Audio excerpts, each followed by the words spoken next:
Kenya's real GDP is projected to grow by 5.7% in 2019, a slight decrease from the estimated 5.8% growth experienced in 2018, according to the World Bank Kenya Economic Update.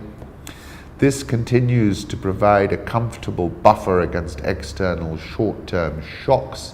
This is FX reserves and the current account deficit. In late January, I wrote a piece, Reasons for Optimism, which was talking about this kind of data point. This is a debt to GDP, which according to the World Bank seems to be tailing off, but I think that's because of the GDP denominator they're using. But they're saying that external and domestic debt is 51% to 49%.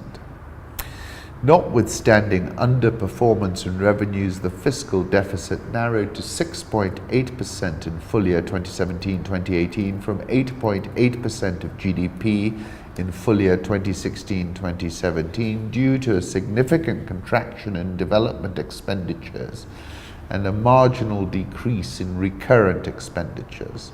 The World Bank says favorable weather explains the 2018 rebound in the agricultural sector. The analysis shows that Kenya's agricultural total factor productivity, TFP, declined substantially before stabilizing at a relatively low level in recent years.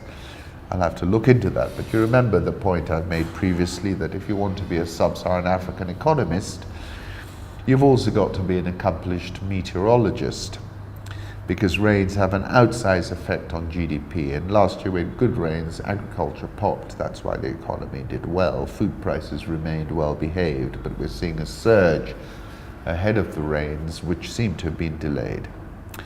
We're seeing weakness in enterprise levels with persistence on NPLs. 1% growth of GDP leads to a decline of 1% of NPLs. The elasticity exists while currently we have the opposite.